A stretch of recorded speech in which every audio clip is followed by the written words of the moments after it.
Let's pause that recording.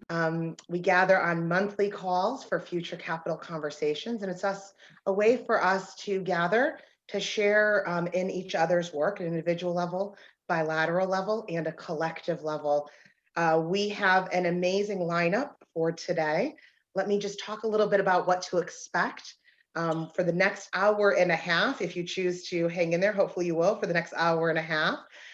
We will feature we're going to dive in for an update from one of our partners, which is World Academy of Art and Science. Gary Jacobs is joining us.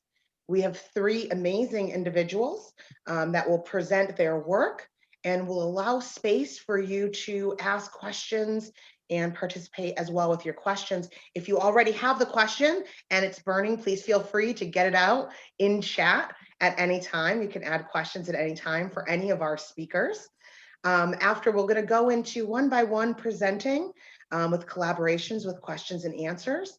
And then we're going to go into a space where Lawrence is going to facilitate a conversation among the three speakers as well. So if you have questions that weren't asked during the presentation of one of the speakers, please feel free to, we can also address it there, or we can address it in a later time.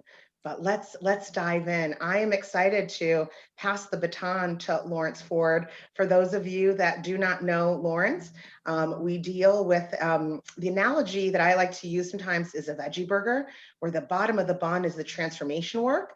Behind Lawrence, to his right, I don't mind embarrassing you, is an amazing book called The Secrets of the Seasons that took him only a few years to write, and it's really a gift to the world. And it's all about transformation.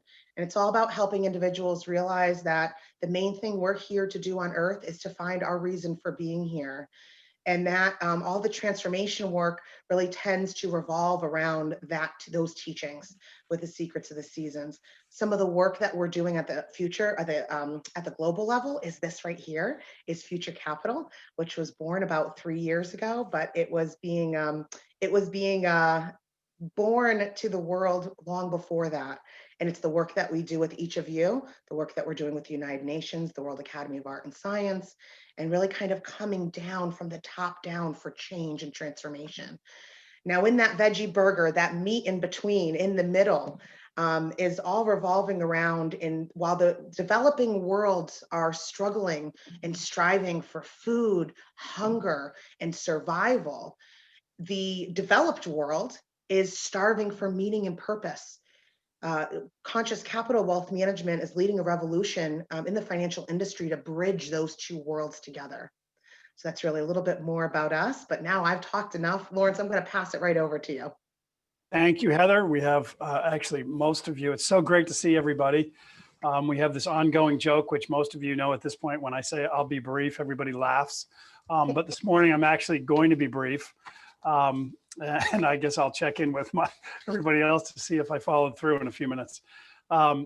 So welcome to the Future Capital Monthly Call. It's a place where we're very casual, where we bring extraordinary people together. And it's a way of us highlighting three people out in the world with the work that we do here at Future Capital, which is in the nexus of consciousness and capital. And it's very simple what we do. The visualization that I like to use, it's like this garden that we have, a fertile soil of wonderful people that tend the garden.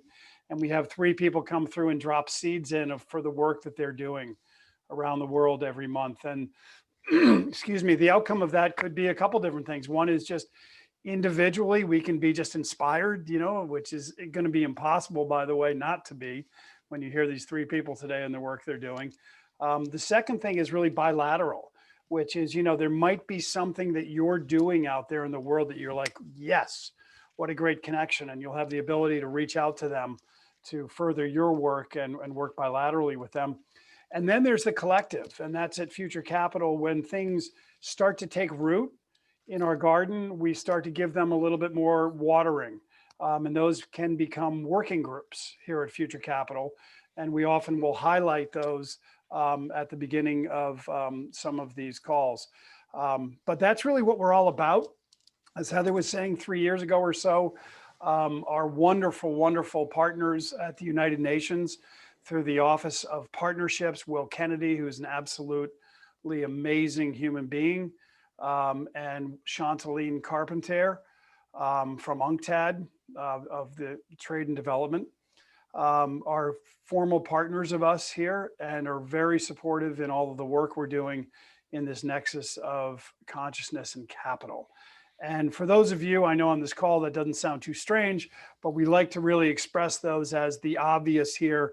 Our consciousness is everything that becomes out into the world and manifests into the world, but is first obviously in our consciousness as a thought before we move that action out into the world. And this thing called capital in many forms that we've created as a species. And those are really pretty obviously our two most powerful tools. And our simple thought is we bring these two together to be able to make the transformation, speed, and sustainability that I think most of us are looking towards to change the trajectory of our species today. So that's it. I am brief. I'm going to say, Steve and Patty and Heather, please say hello. I'll be introducing Gary in a little moment as well, but they are our fearless leaders behind the scenes of Future Capital, which, by the way, is a non-organization still, quite happily, and we're letting it evolve to its own being. So off to you guys. Say hello, please. Well, before anyone jumps in, I want to say well done on the keeping it brief. Mission accomplished. Fantastic. And I'm excited to join, not only to have all of you here, but the date today being really special. It's 11/11. And, you know, it reminds us of the power of one. And Future Capital is really the physical manifestation of that theory. Really, we're all coming together. So thank you for joining. Here we go. Steve? Yeah, it's my pleasure to be not only here, but to be kind of dancing at the center of Future Capital after years of working and helping to build the now very robust field of sustainable, responsible impact investing. I am thrilled to have embraced a slightly different purpose, but one which is very much in alignment with who I am and who I've always been, healing that connective tissue and releasing the energy, the wisdom, the inspiration that lives at the nexus of consciousness and capital.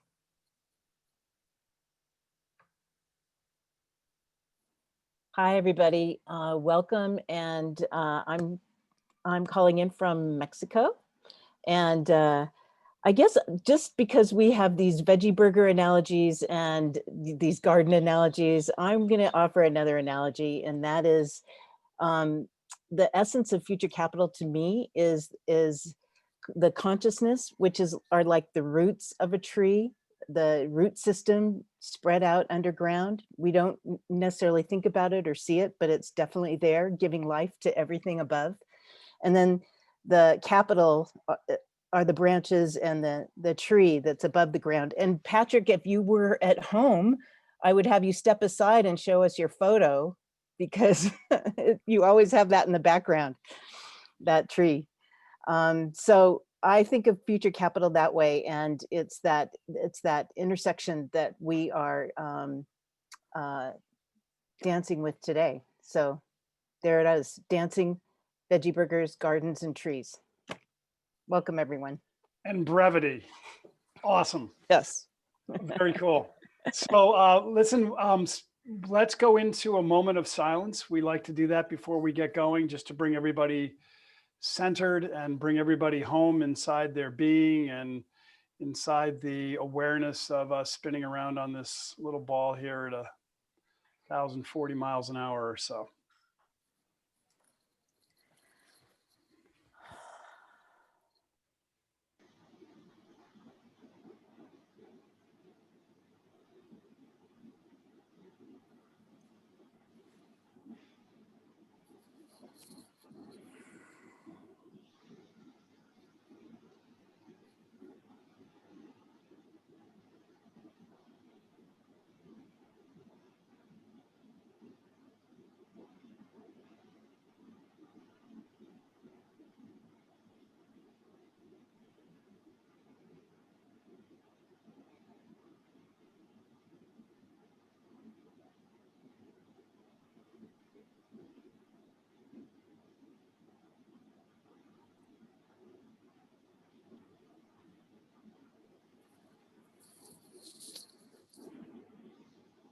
Okay, And let's come back all together here. And so what we're going to do next, just as a reminder, is I'm going to have one of our extraordinary partners, the World Academy of Art and Science, Gary Jacobs, speak first and give us a little update of what's happening in their world and our connection. And then we're going to move into three really wonderful people who are going to talk about the work they're doing. And then we're just going to have a really good time, just kind of hanging out kind of on a couch all together, talking and sharing and things that come up for you. I want to make sure that please put in, when people are talking, please either feel free to put in chat or to just jump in and ask questions as we go.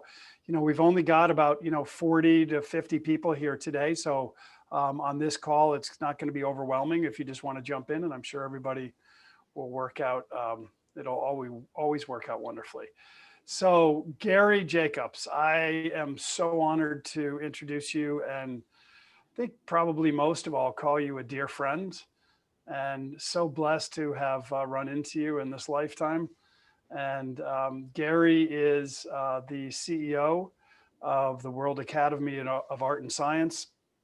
And as a brief introduction, he is an extraordinary human being. Gary, off to you. Great to be back, and thanks for giving me this opportunity and to say hello to so many old friends and close associates and some new, I'm sure will be friends in future. And Lawrence only forgot to say one really important thing, and that is I'm speaking from South India now, not Northern California, where I hail from. And this is where I'm based now. I would like to give a quick update to the work we're doing, but first of all, I've got to say that I've been involved with this project from an early stage. It's about 2 years ago I met Lawrence and then Steve and Heather and Patty, and we started talking. And the further we go, the more important I think this project is. And it's kind of irony, because I thought we were going to be out there in the limelight in the UN in New York, making a lot of fanfare and waves. And I ended up doing that in Geneva with the UN. But I think the work that's being done quietly here is so important. And I see reflections in the world around us that I just don't want us to ever underestimate the importance of this effort to really bring the live link. Consciousness is the basis of money. It's consciousness that's created it, and it's maybe an absence of too little consciousness that's governing the way it's being used. But consciousness is the answer to making this the creative instrument that it's meant to be, and to impart the values. So I don't want anything I'm going to say after this.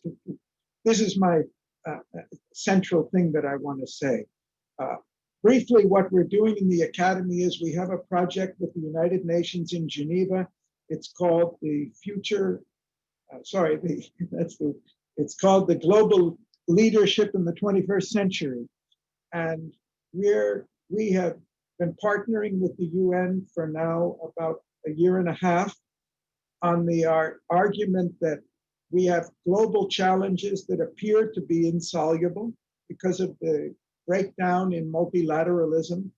But our premise is there's so much that can be done now to break through and make progress. And future capital is one example of that. And the kind of changes that we're seeing in the attitudes to the capital markets is also, if it hadn't been for COVID and everything, I wonder whether we could have seen such dramatic changes. Our good friend and very close colleague, Ketan Patel, I was hoping Ketan would be with us today. He's not well.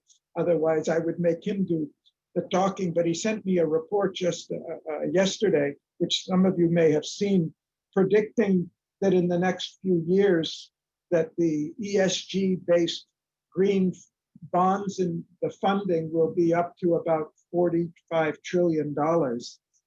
Something quite dramatic is going on in the world today. And I think it's directly connected with the kind of efforts of this group. So very briefly, that's all the time I have. I'd just like to say, what we're trying to do in the Academy is broader. Money is one of the key issues that we're looking at, finance, and how we can redirect it towards the SDGs and other, and the common welfare of humanity. But we're also trying to look at the whole big picture. How do we change international relations and the multilateral institutions? What do we do about the economy, not just finance, food security, health, and well-being? And I've got good friends here in the group, Frank and Thomas and Rudolfo, who are working on different aspects of this. We have about, last count, about 75 partnering organizations contributing to different sectors and all. Future Capital's right at the top of our list. We had a big conference in June with the UN and about 200 speakers and about 20 partners looking at new ideas that we can bring back to the UN. And we published a report, and I've left a link to on the chat to our website where you can get the latest report, all detailed video and documentation on that conference. But now what we've been doing since June is preparing for the main conference, which is now, the dates were just finalized last night, for December 15th and 16th in Geneva. This will be a hybrid conference for those who are sane enough to not want to travel under these conditions and the difficulties of it. And what we're going to do is we're going to try to present some of the key findings and recommendations that we'd like the UN to be working on and other partner organizations to break the logjam, break the leadership vacuum, and show that we really can make some momentum.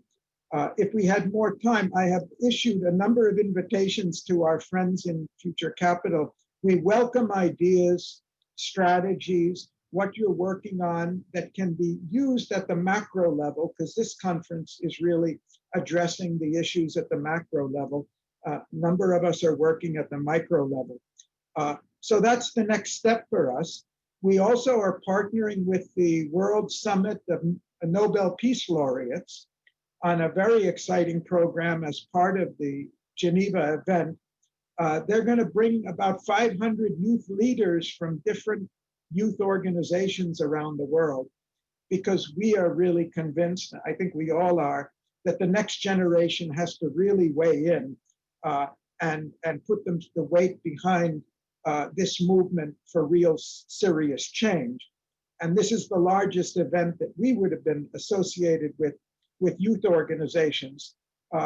And we also have a proposal which is very nearing finalization with the UN in New York, with a group called the Human Security Task Force or Unit, on doing a global study with them on an integrated view of what security is really about, way beyond national security and defense, but what it really means to promote the security of everybody.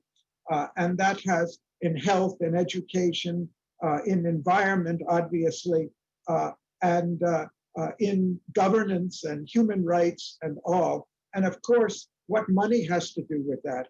And how do we redirect the funds from this enormous investment in military things to where it really needs to go to have impact on people.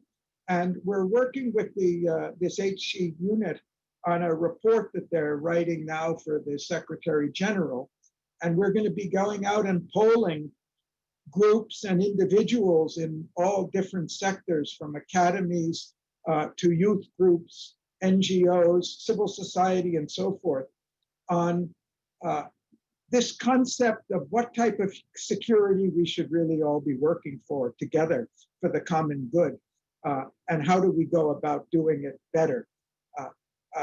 This is just to skim the surface, but what I'd like to invite all of you who are not already familiar, take a look at our website, take a look at our projects, Carol's a good friend and close colleague in this, and doing wonderful work here in the US, if you haven't heard about it yet, and so many others. How can we, one thing that's clear to us is that to change the system, we talk to a lot of people in the UN, and they'll tell you that they don't have the support we need from the member states, and that there are exceptions to that. But by and large, the UN is really confined by the limits of what they can do without the support of nation states. And our strategy for that is we've got to go to the people. We've got to go to global civil society, and we've got to find ways to give a voice to global civil society, not just individually, sector-wise, or by organization, but collectively. And we're working on some strategies for that and would welcome ideas. How do we really make the world more conscious of this common consciousness we have, so that we can weigh in against the inertia and vested interests that feel things are pretty well as they are? So I've stopped there, and I think there is time. I took about 10 minutes. There is time if anyone has questions or comments or anything to contribute on this. We'd love to hear about what you're doing and how we might be able to partner, because we're an open platform trying to take the best ideas and promote them. Not our ideas, but the best ideas we can find. Thanks for the opportunity, Lawrence, and great to be here. Of course. So we do have a few moments if anyone wants to jump in. Of course, I'm a bit biased as a fellow of the Academy that the work that's being done is just extraordinary, and we're so honored to have you as a partner, and where we continue to tie into each other with our work. But there's a question. I hear it.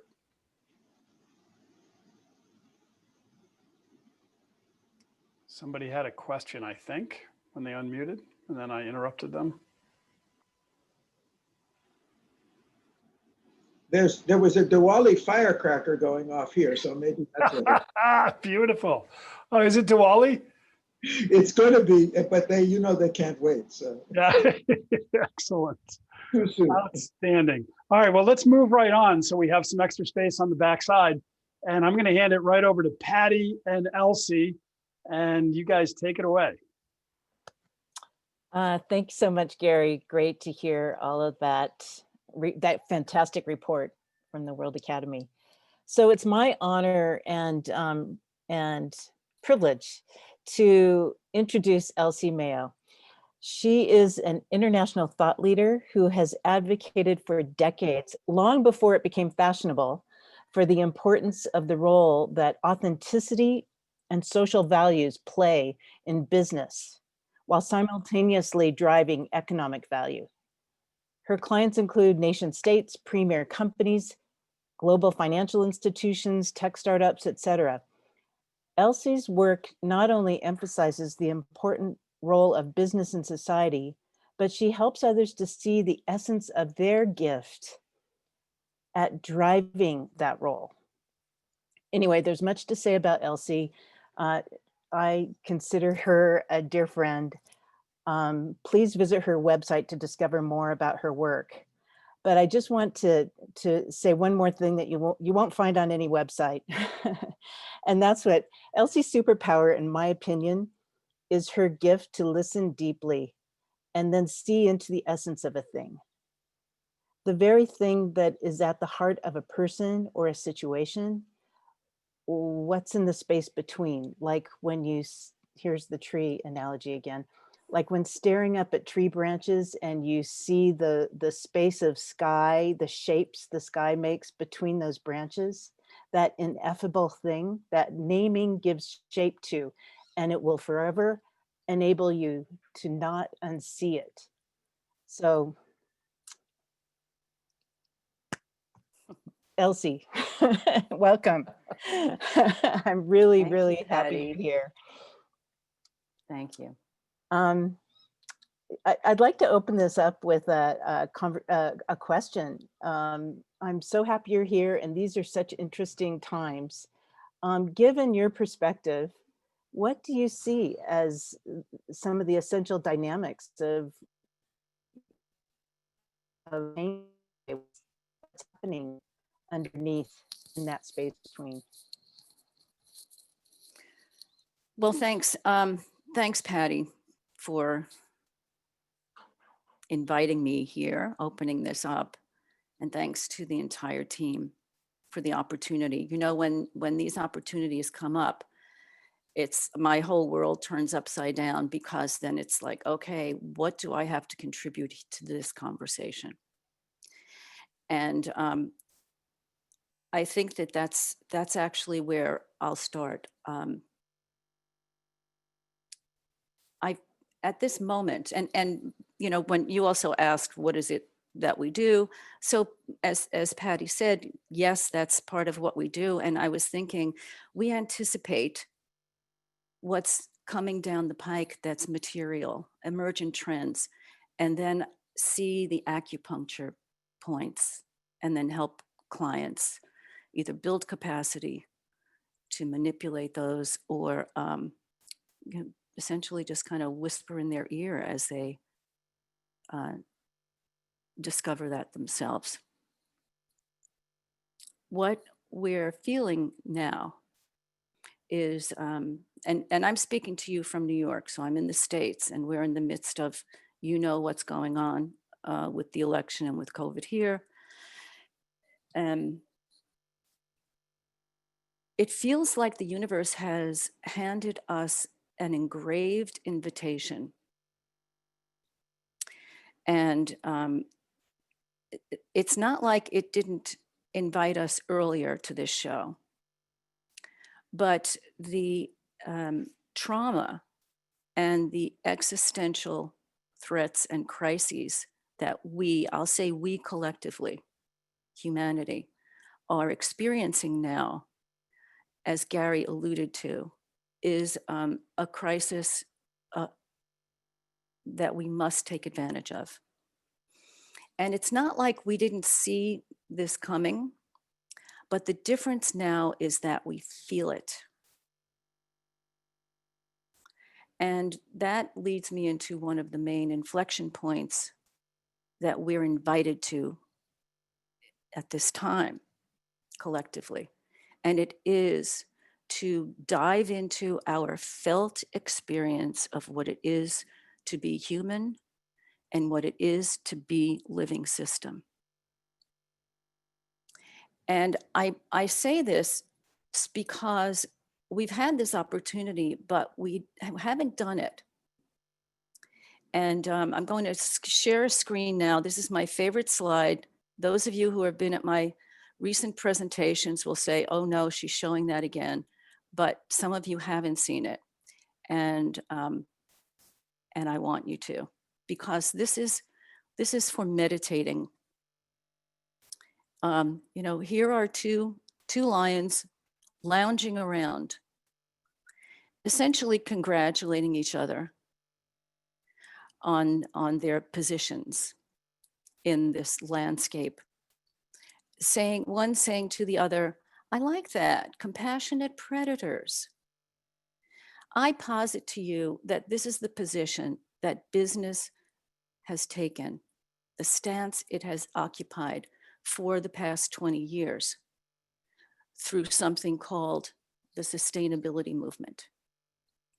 And compassionate predators is in quotes because there's been a very important role played by marketing and branding in perpetuating this illusion and in postponing the necessary transformation in capitalism. And I bring it up now with intense passion because we are at another one of those inflection points where we think we've got something that grabs our emotions, grabs our inspiration, and is already got the branding machines running full time, and that is called purpose. So I'm sharing this with you as influencers yourselves to just fine tune to the impulse that may be occurring here and interfering with the work that really needs to happen. And what really needs to happen, think I can go to the next slide here, is we've got to leave this behind. And I think all of us here on this call probably agree that financial fundamentalism, profit primacy, is like a death trap. And the thing is, now we feel it.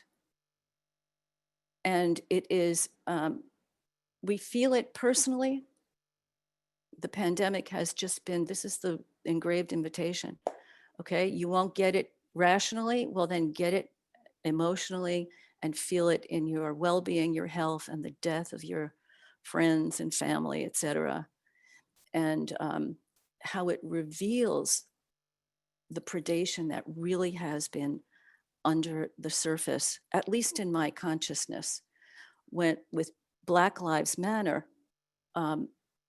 you see, for example, how those who have been systematically predated upon, like African Americans, how that is institutionalized. Frankly, I'm a pretty, with it person. I get it now like I never got it before. I'm feeling it. And this is the opportunity that we have. So when we look at things like ESG and impact investing, here I go to my friend Frank Dixon and say, Frank, you pointed out, and others, Stephen Lovink, Ben Bingham, others who are on this call, that simply moving money into quote unquote sustainable investments or moving money so that it addresses ESG risk is not going to fix the problem of what Hazel calls casino capitalism and this great divide in well-being. At this point, I'm looking at it, I've flipped from this conceptual thing, there's a great wealth divide, to there's a great divide in survival and in real suffering. And I just find it, and the universe has given us an existential crisis. That's one. Of course, the climate crisis is another. So the invitation for us, I think, is to move from that profit primacy, that self-identity as me and my, and even moving away from being responsible and sustainable and producing great impact, to shifting our identity to one little nodule in this great web of life. And with humility, feeling that membrane, that porous membrane between us and every other living thing, not to mention every other human. And to notice that it doesn't stop with what we see and feel and touch now. There is a dynamic in the web of life, a living, I'll call it an equilibrium, a dynamic equilibrium. Neela Saxena might call it pregnant nothingness, who also is on this call, but a dynamic equilibrium. And Kate Raworth alludes to the notion of thresholds. I invite us to extend the way that we're thinking about system, to experience it as if we are system, and that we know that everything we do and feel and think has a reverberation throughout the living system, and we don't even know where that ends.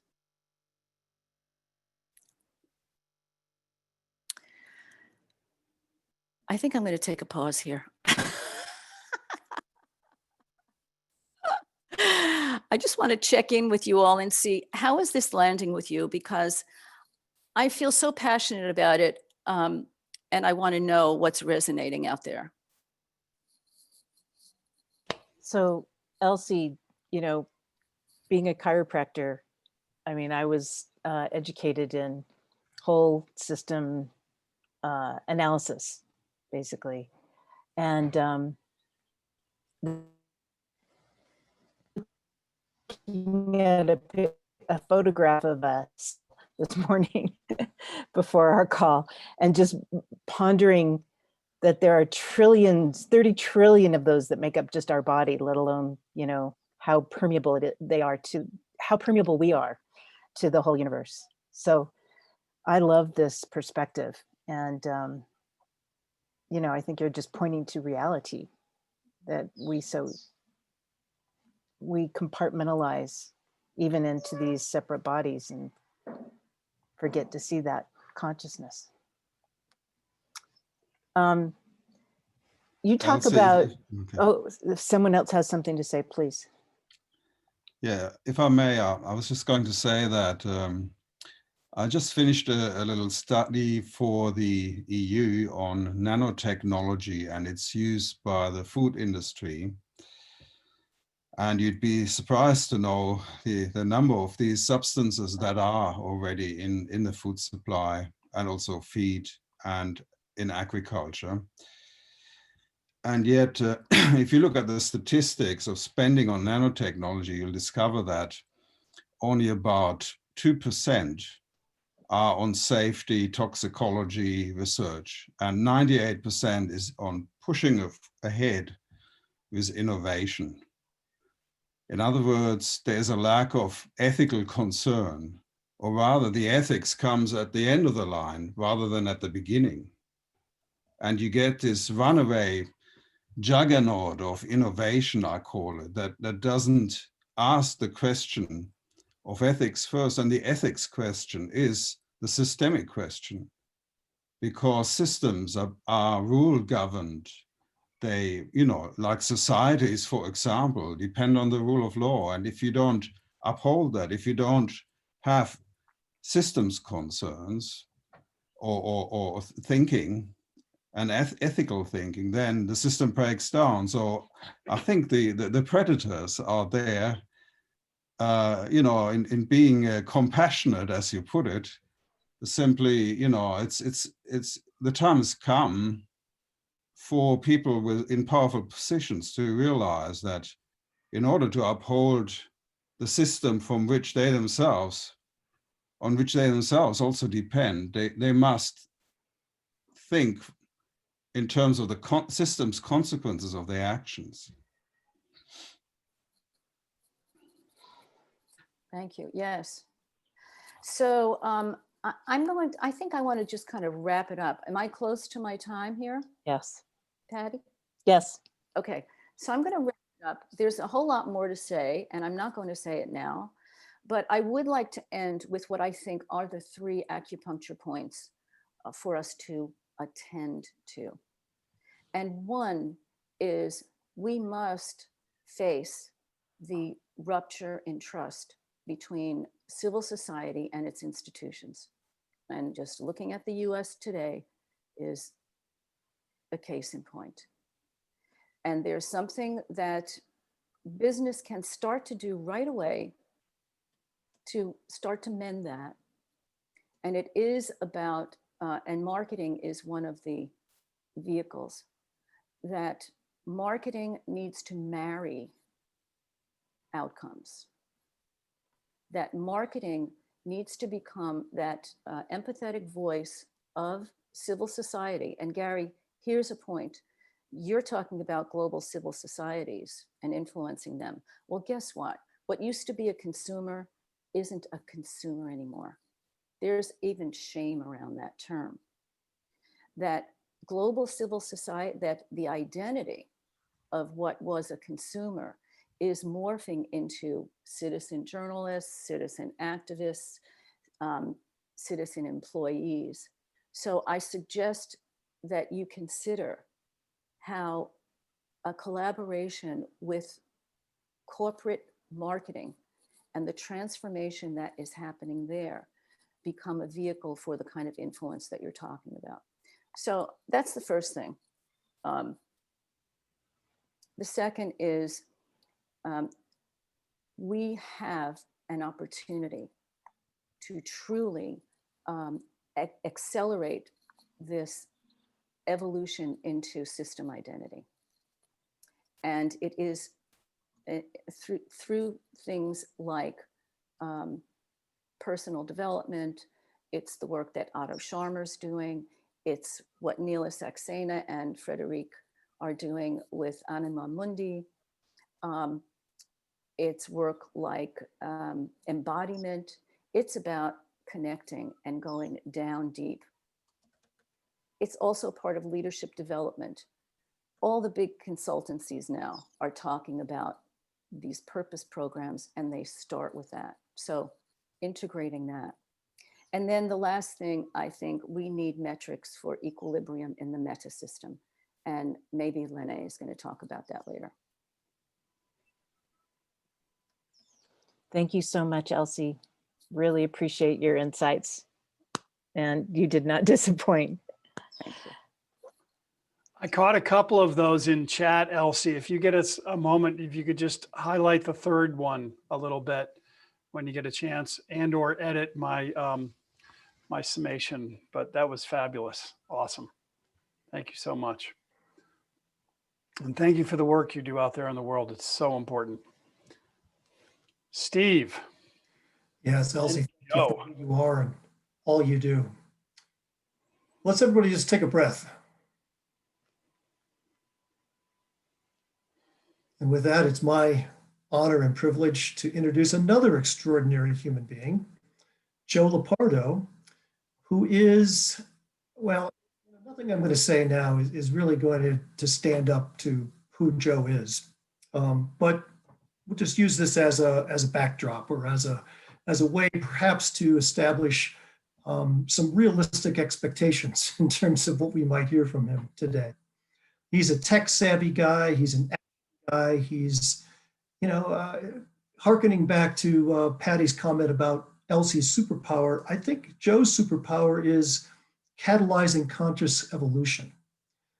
He's an entrepreneur. He's been involved in the cryptocurrency mining business. He's a founding member of the Silicon Valley Blockchain Society.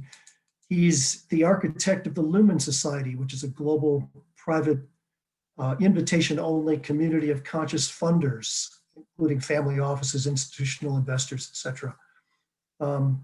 And Joe's a lot more than that. So Joe, I invite you to step into our Future Capital Spotlight here this morning and tell us more.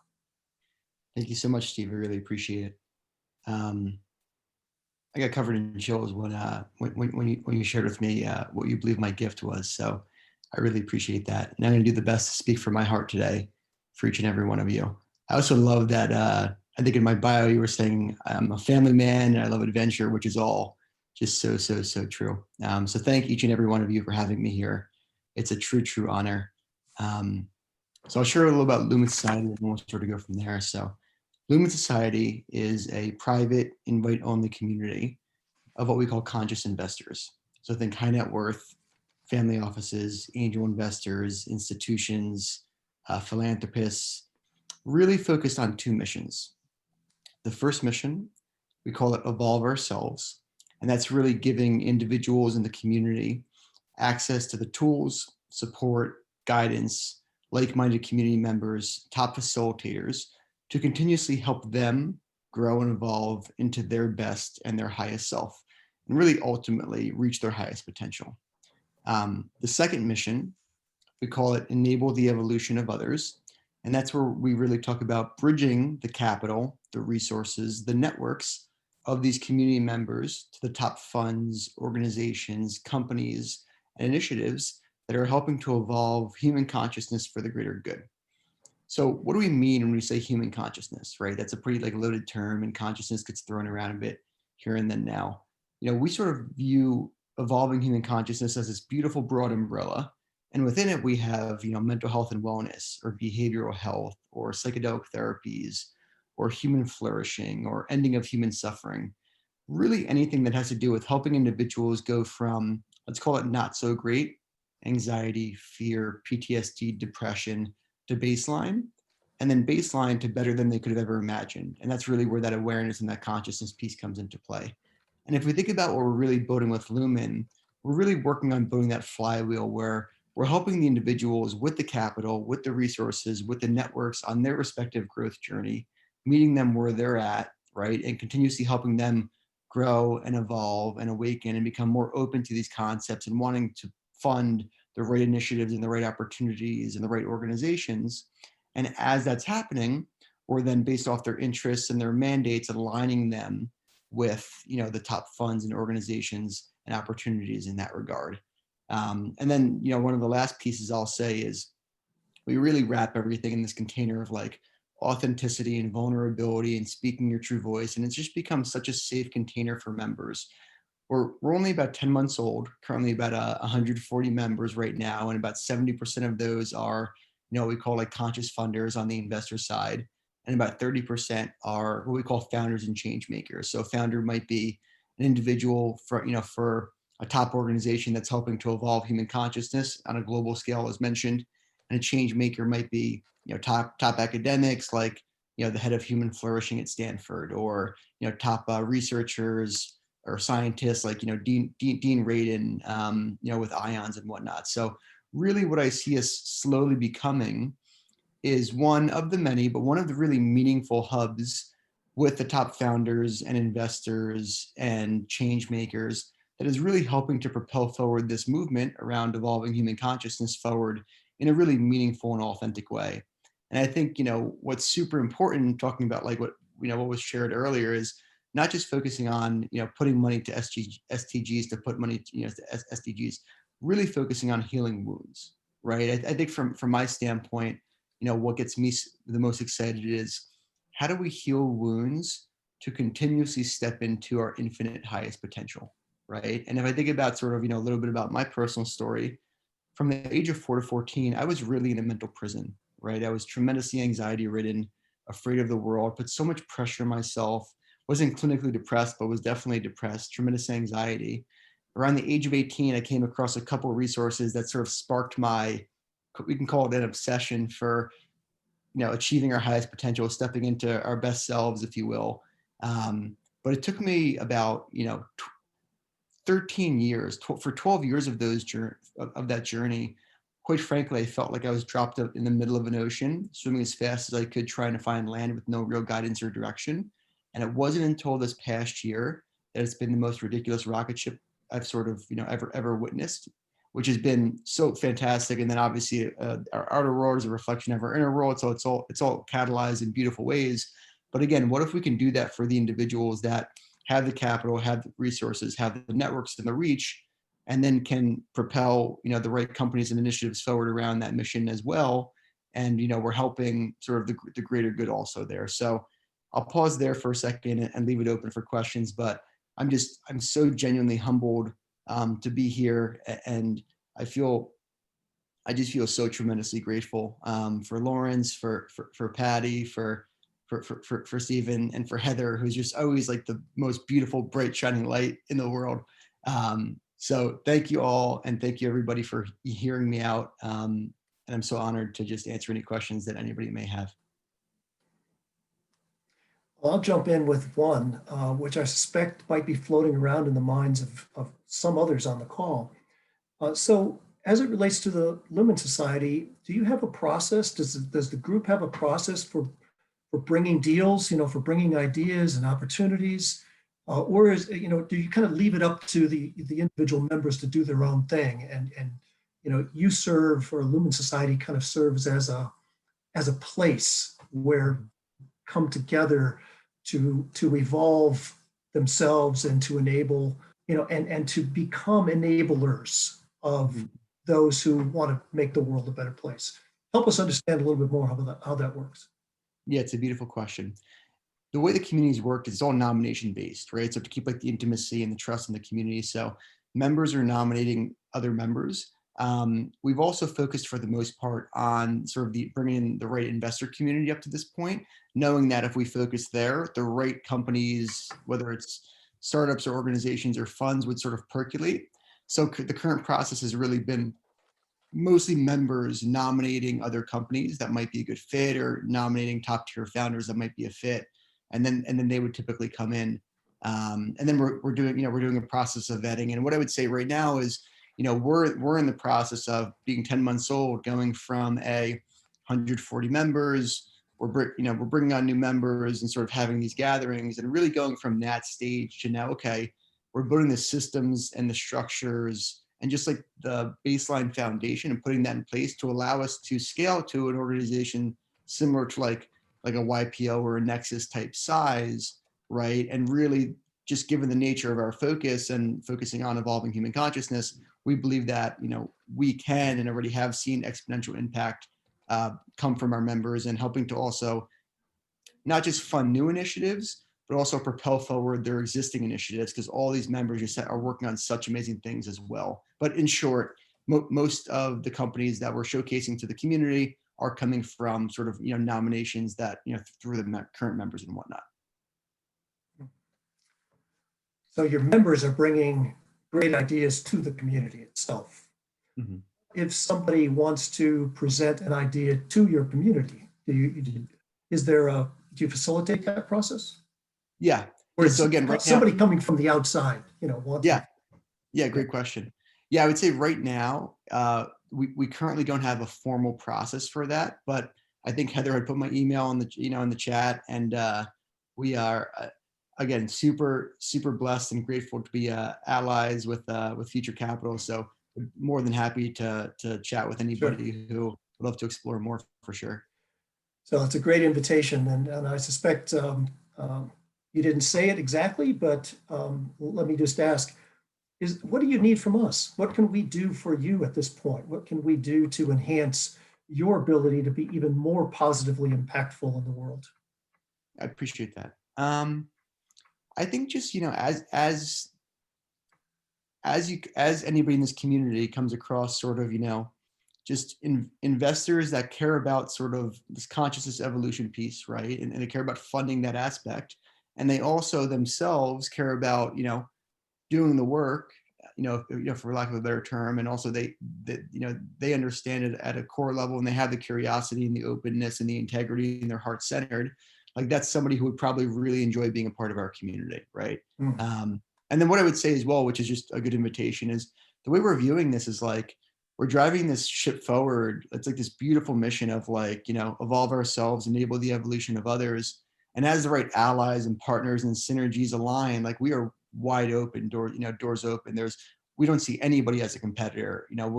This is such a big thing we're going after. So the more people that can sort of come around the table, and even if it's not investors, if it's change makers, if it's whoever, we're really excited to help not only propel ourselves forward, but propel everybody forward and just create the most beautiful, cohesive, like win-win scenario possible.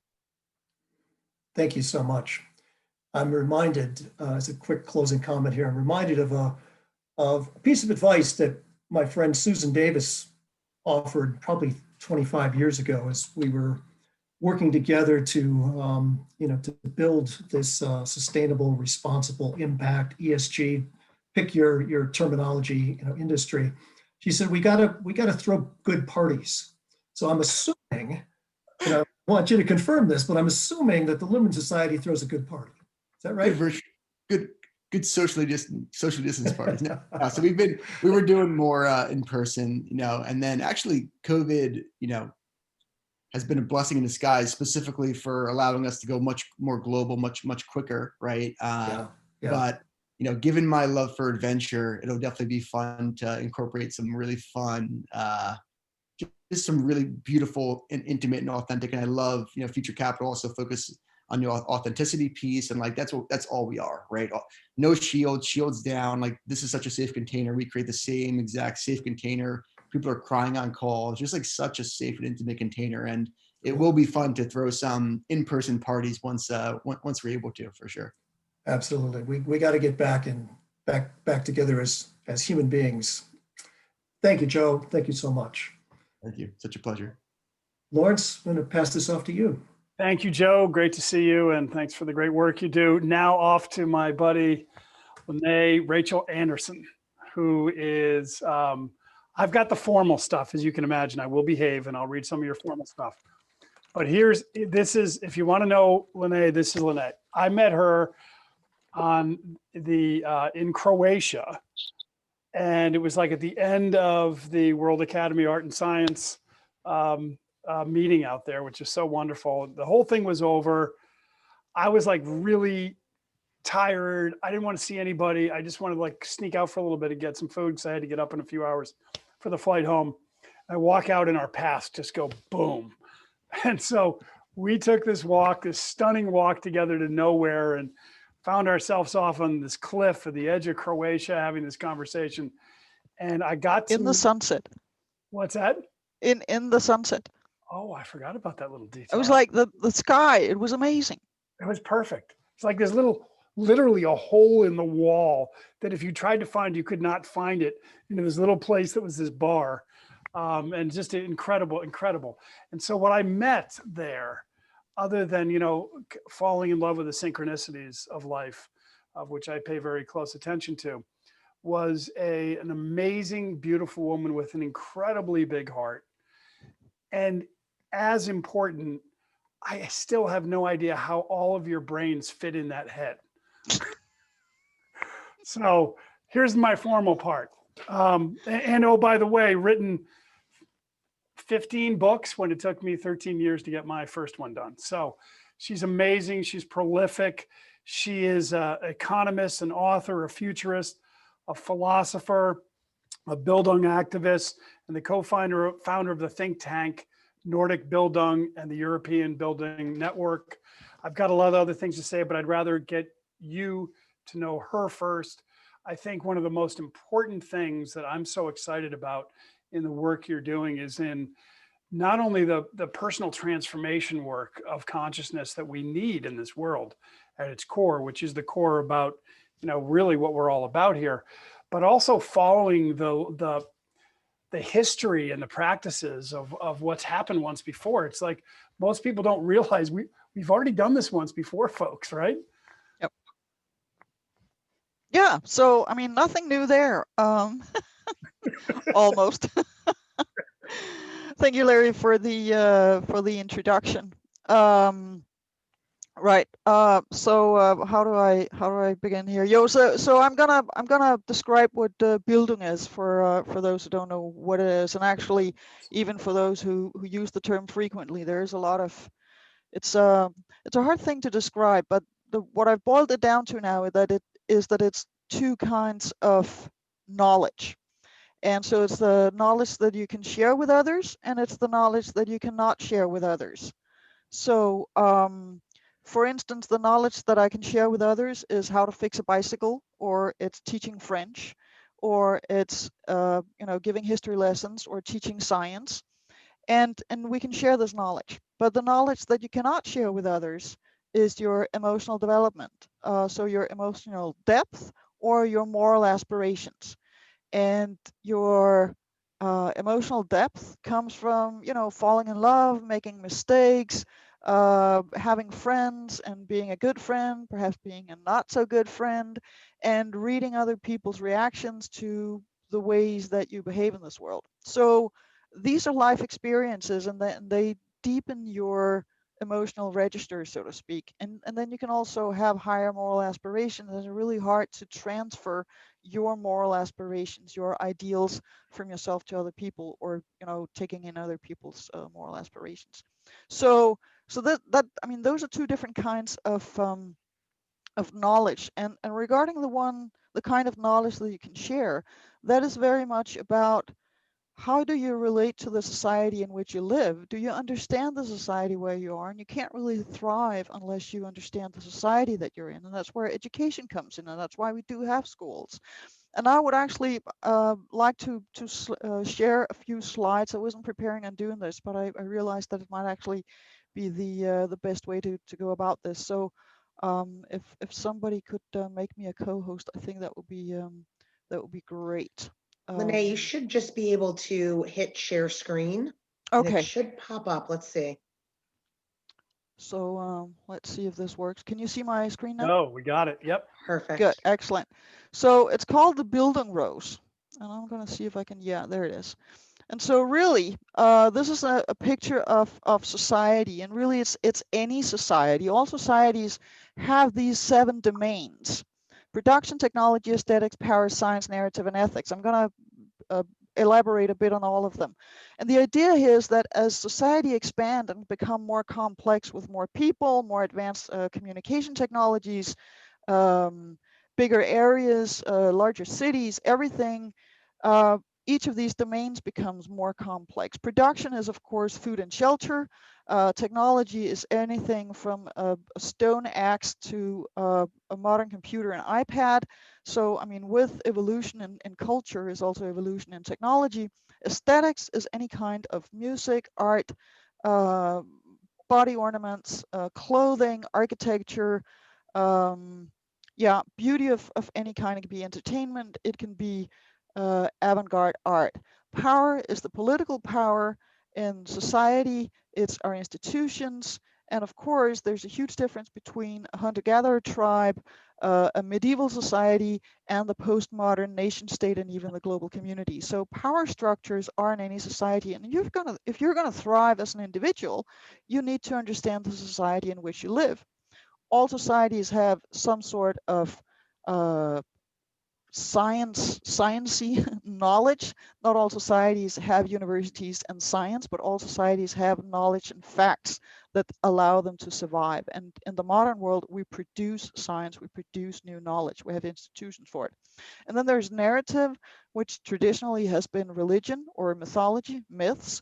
But in the modern society, it's also history and political ideology. And then there's ethics. And ethics are the principles behind our moral values. And the way that I distinguish between morals and ethics is that moral values are the ones that are embedded in our narrative, and our morals are what teach us how to behave in familiar situations. Ethics are what allow us to handle unfamiliar situations. That's the sort of the core, the foundation of our moral values. So when we face something we've never faced before, we need to approach our ethics or use them. And so in order to thrive in your society, you have to know some of all of this. And this is part of Bildung. This is the education that we need to provide to each other. And if we're going to be safe around our fellow citizens, everybody needs to know some of all of this. And when I describe the vertical axis as the emotional depth and the moral aspirations, we could call this Bildung, the education, the horizontal plane. So I mean, you can learn all kinds of stuff in all kinds of directions and widen your horizon. So I call this the Bildung rose. So you see, there's a connection between society, the outer world, and my inner world and my understanding of the world. And here comes one of the connections to capital, which is that production and technology is literally where the money is made. I mean, if we talk about banks, if we talk about physical money, it's printed, it's created in the production, and we invest in technology in order to make more money. And now we have technologies that produce more money, like Bitcoins and other cryptocurrencies. So the money is literally made in the top, and there's plenty of money in the top. Whereas the other domains, what might be possible, which is what we explore with the arts and what we explore with politics and what we explore with science, does not have the same easy access to funding, let's put it that way. And then the foundation of everything, what ought to be, that is what we have in the narrative and in the ethics. And I do not know any billionaire philosophers. I do know a few, or know of a few televangelists who are really good at telling stories on television and have made a lot of money. But generally, as a society, we do not channel funding to the what ought to be and to an enlightened, a Bildung-based conversation in society about who we ought to be and what we ought to be as a society. So this is the Bildung rose. This is an illustration of Bildung, but it's also an illustration of society. And I think I will end my presentation there and take some questions. That's awesome. Let me just see if there's anybody who wants to open up rather than me speaking. And if someone doesn't jump in, I've got a couple thoughts, but I'm sure there's a few people who might want to jump in here. I guess one question I have is, how do you imagine incentives and behavior change might shift towards that bottom half of the rows. So, I mean, that would change with an awareness that we can only have stable societies and a functioning democracy if we have, I mean, if there's a balance between those 7 domains of society. And if we cannot have a discussion about what are our moral values, if we don't have knowledge of our history, if we don't have those great narratives that allow us to, pass on our moral values to children, to teach in schools and so forth, we cannot have a stable society, and we cannot have a system that is working. And so it's an understanding, and you can call it understanding, you can call it taxes, but there needs to be a foundation in society, and that's also why I mean, this is not the spiritual stuff at the top. This is really the foundation of our societies, the values, the narratives, the moral values, and the ethics. Without that, we can't build the rest. Lene, I know there may be some other questions, but I am going to jump in here for a minute. I mean, you've written so many amazing books. One is The Nordic Secret, of course, which is the story of this in history. I know, with 1 minute left, it's the impossible. But can you just give a little bit of an overview about the history of this for those who don't know? Yeah, the quick tour. Yeah. So Bildung was first a religious concept. The build, the image, was the image of God that you should shape yourself in. Then in the 1780s, it becomes a secular concept. So the build is the image of what is your potential, and so you shape yourself. It's a formation.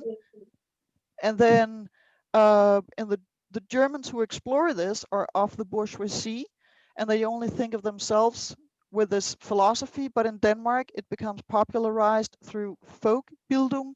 And so it's the peasants who get a special kind of school where they can go and study actually all these 7 domains. And I wasn't really aware of this until I made a second book that's actually focused on this, where in The Nordic Secret, I do not bring in the Bildung rows, but in the second book here, I do, because the folk high schools that were created for the young farmhands and farm girls in the 1850s actually covered all 7 domains, and they were equally valued, and that's really the interesting thing. That was like a minute and a half, right? That was pretty good. You just went through a couple 100 years. Yeah. So excellent. So let's do this now. Let's bring everybody together, as we always do at the end of the call, the three speakers, and just kind of open this up for a general ongoing conversation, and really kind of having the 3 speakers, if you guys want to unmute, just kind of go back and forth and begin at the beginning for whatever lit you up a little bit inside of each other's talk, and where you might have seen some intersections. And I just want to say and really state the obvious here that, we're at an incredible time in this time of our species. And it is so important, the work that all of us are doing. And one of the things that makes me sad is when I see brilliant, beautiful people doing amazing work, and it becomes its own religion or own dogma and its own thing. And then in that process, it separates from the rest. And so one of our tasks today that's so important is to make sure that we don't fragment something, that this amazing wake-up call for us has happened at this time of our species, has brought us all together to defragment. So the point is, let's all come together. Let's find the intersection points wherever we can to lift each other up and work together. So with that, I'll let you guys go at it. Joe, Elsie, Lene, go for it. What's up? What came up? Go. It was when Elsie was speaking, she said something about trust in institutions. And what I think is the problem is the lack of responsibility, in the sense of responsibility in the institutions. Because if you act responsibly, you build up trust. And so what we've seen over the past 20 years in the West is that the market has defined everything. And you couldn't I mean, you couldn't do politics. You could just say, will this work in the market or not? Which means, and that's also been the undermining of that moral discussion that we need to have in our society. So in order to regain trust in institutions, we need institutions to show responsibility, and that can only be done by the people in the institutions. So I think the conversation has to be about responsibility. Agreed. And, you know, I would also, I want to take my hat off to Joe because, related to what you're saying, Lene, it is about each of us. It's about the people in the institutions and honoring and empowering and energizing each other to be brave. You know, Lene, I noticed that in the Nordic Secret on the cover, you have an image of Rosa Parks. Now that's an illustration of what I'm talking about. A woman, and she attended one of those schools, a derivative of one of those schools in the States. And she actually, apparently, when people asked her, what gave you the courage to keep your seat on that bus when that white man demanded it? And she talked about what she learned at that school. It was Highlander Folk School. Yeah. And Joe, I mean, that's also part of what you're doing. We're building the muscle of our personal agency. And anyway, that's what I wanted to add. And the thing about institutions, you know what? I don't blame civil society. Look at the Catholic Church, institutionalized child abuse and covering it up. You know, take a look at, again, I'm looking at business things. Look at all of these, you know, integrated sustainability reports. One of the major telecom companies, if you picked it up, you would think this is the greenest company in the world, and they are making our forest healthier, et cetera. Guess what? Behind the scenes, their millions and hundreds of millions of dollars are lobbying to deregulate what they have to do in terms of carbon. So we are rightly alienated from our institutions. And I think it's critical, and it's showing up here in the States. I appreciate that, Elsie. Yeah, I think it's just like, you know, also changing the narrative, and also allowing for this new form of communication, this new way of thinking that is actually aligned with who we actually are, just slowly becomes contagious, right? And that's where, even if we look at a community, we're able to turn on, like, you know, it's great to change the policy, but, you know. So we're able to turn on a few nodes, right? And then essentially based off those nodes, like-minded people will sort of slowly gather and follow. And I think we've seen that with like even Lumen as well, where if we look at our community members, there's a wide spectrum of where people are on their respective growth journey or their awareness level or whatever it may be, right? But creating that safe container and at least having some level of curiosity, even just, you know, entry-level curiosity, will allow individuals then to evolve and then hopefully then, you know, shape organizations, institutions from the top down. But yeah, I love the point. It's I appreciate that. Yeah, you know, I'd like to, you know, institutions, you know, and, you know, we can't forget what has, as you all have spoken about, you know, why the current institutions are in power and who's empowering those current institutions and who's really, you know, behind it all, right? And so that's why we spend so much time talking about this capital part of the world and the financial side. You know, and perfectly illustrated, Elsie, you know, when somebody's up front saying a lot of other things, they're spending all their dough on the back end, you know, in their lobbying efforts to make sure that the right people are in the right place to make the wrong decisions that are right for them, essentially. And that's the ship that's turning around here. So let me open it up to everybody out here. I mean, there's some good chat conversation going here. Please unmute and just engage with our panelists. Frank.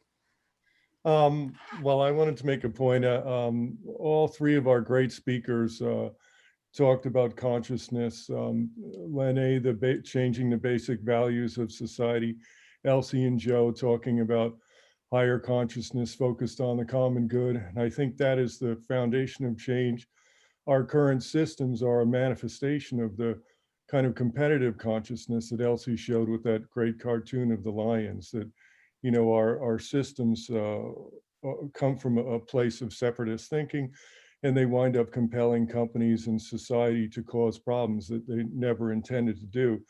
So, you know, with a higher consciousness, we'll develop new systems. And we've talked a lot about the inner transformation of consciousness, but that has to also lead to the next step of the outer transformation of our systems and looking at what they are. There's so many aspects of it that are unintentionally destructive and that people don't even realize. Lene talked about the abundance of money at the top. That's a major system issue. Almost nobody realizes that we have an aristocratic money creation system. More than 90% of US dollars, for example, 97% of pounds are created by banks through lending. So that's from the 1600s. Money has a greater influence over people's lives than probably any branch of government.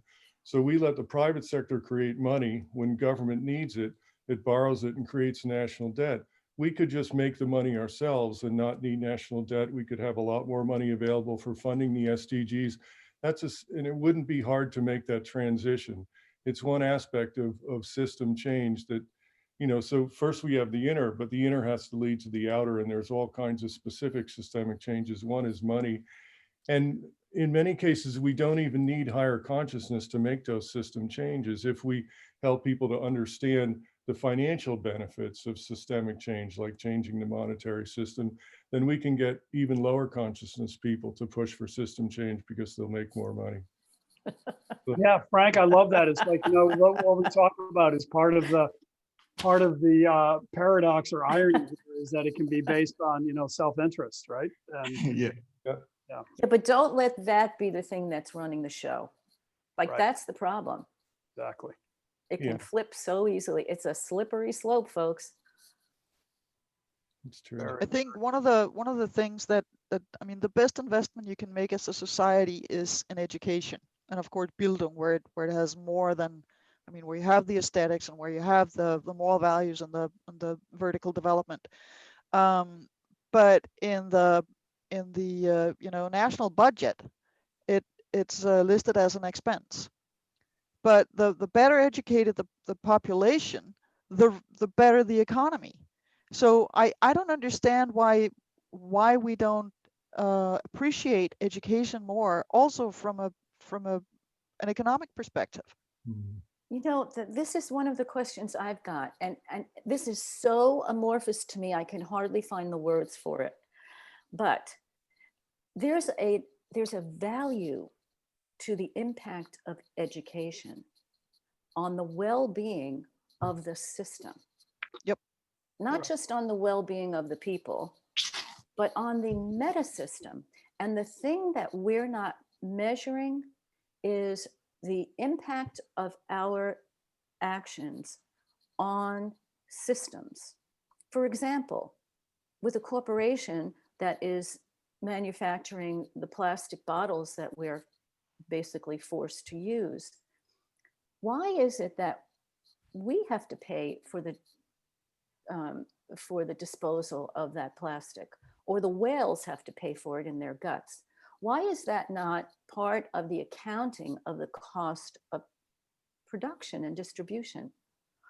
You know, when we look at ESG risk, why is that a risk? It's only a risk to the profitability. It's a risk to excess profits. I don't know where I'm going with this, but it's something about the accounting, as you were talking about, Lene. Elsie, you know, I just wanted to say something very quick on the whale analogy. I mean, think about this for a minute. What is a whale valued at in our society? Exactly. Alive. And what is a whale valued at in our society? Dead. Just think about that for a minute, right? Go ahead, Lene. I mean, who wants to be surrounded by people who don't know anything? I mean, why would you want a society where people cannot provide for themselves, for instance? And I think that part of our thinking is stuck in a feudal mode where there's an aristocracy, and we talk about leadership all the time, but why don't we talk about citizenship, for instance? So, I mean, if we looked at all of us as citizens who need to be capable of providing for ourselves and be active in society and build robust communities, then our approach to education, our approach to also, adult education and lifelong learning, and the teaching and learning processes that people invest in for their employees would look radically different. And we talk a lot about leadership development, but how about citizenship development? And so I think that we need to add that to the vocabulary. Yeah, I'm just going to say one thing. There's the rational mind is not making the decisions here. As Paul Pullman said at an event, and I know Kim's on here, the evidence is in. There is no trade-off between doing the sustainable thing and being profitable. So the mind is not making the decisions here. There is, and this is where we get into the going into depth into the other bodies that make the decisions, our emotional body, our fear body, and the need for personal development for our entire society, because we are not making rational decisions that are in our best interest. I couldn't agree more, Elsie, and I think that's why science is so important, because it may take a generation to improve the education system, and it needs to be done. It may take, I don't know how long, until everybody achieves full sort of authenticity, enlightenment, whatever you call it. But I think every human being has the capacity for reason, and if you can show people factually the consequences of their actions in system terms, and if you can, really make, especially decision makers, aware of these consequences, they might reconsider. So I don't know, Thomas. That's to me, I ethics is would have rational. thought so. But I'm more of the opinion that if people are at the bottom of Maslow's hierarchy experiencing survival, what's going to be making the decisions are not their rational minds about some bigger picture. That's right. Yeah. Can I make a quick point about education? Just quickly, I wanted to say that U.S. founders, Thomas Jefferson said, and other founders talked about the importance of education, because an uneducated populace is vulnerable to deception and manipulation by vested interests. And I think with the good thing that's not happening at all now, right, Frank? Well, that's the point I was going to make with the dumbing down of so-called education reform in the U.S., pumping up standardized curriculums, standardized, competitive grading that makes kids feel inadequate. I think Trump is a symptom of an uneducated public, where people just accept constant lying, cheating, all kinds of things that in the past wouldn't be acceptable. So we somehow have to educate better to protect ourselves from what we just saw over the past 4 years. And a big part of that would be we've shifted higher education from public funding to largely private funding. If we created our own money supply, we could provide every young person in this country with free higher education. That's just one of the benefits of that type of system change.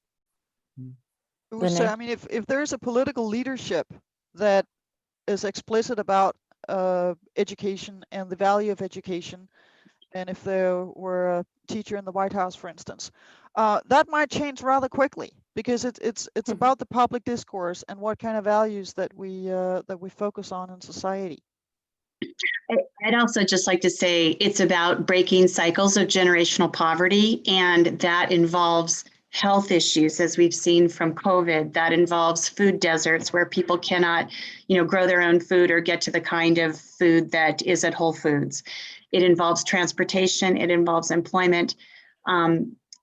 It's a lot of different things that have to do, at least in America, with a lot of, Black and brown people of color, and who've been really adversely affected by COVID right now. So I think just realizing that being able to get these leaders at the table, being able to have those diverse voices and perspective, being able to co-create the solutions with them is part of how we can get this transformation.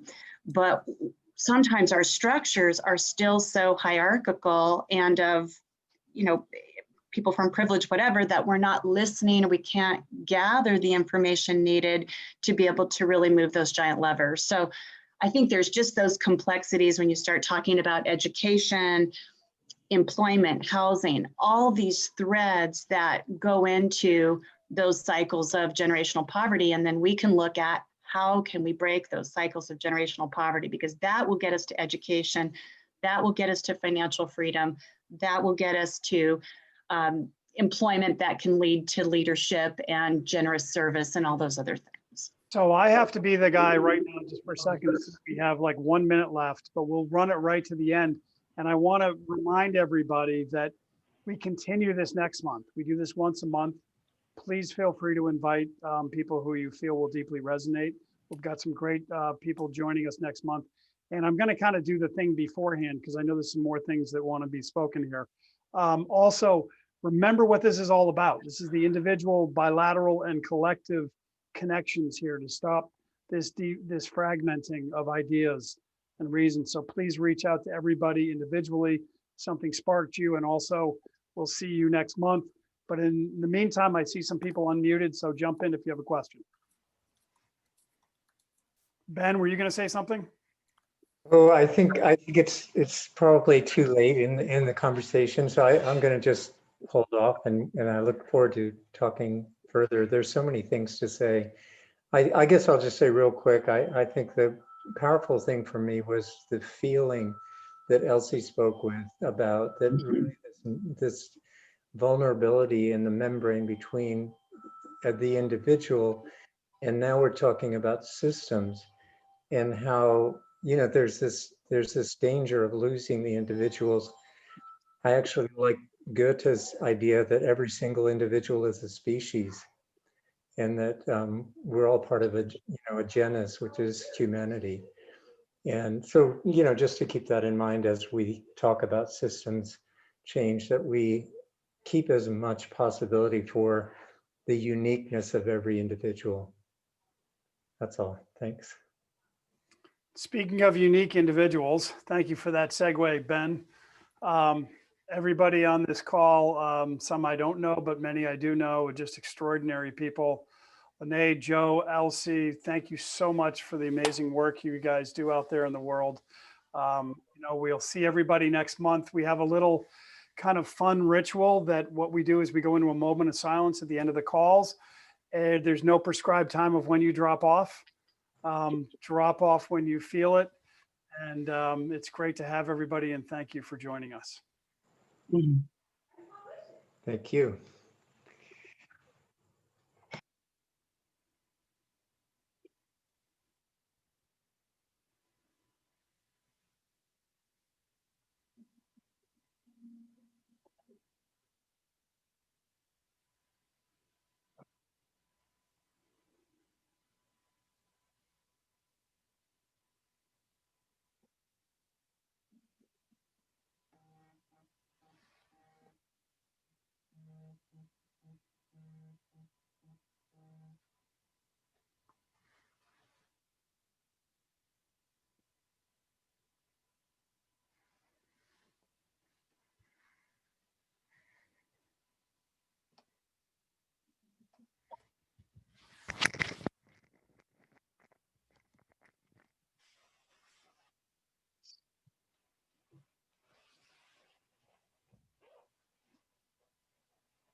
Hey, Greg, so are you at the house?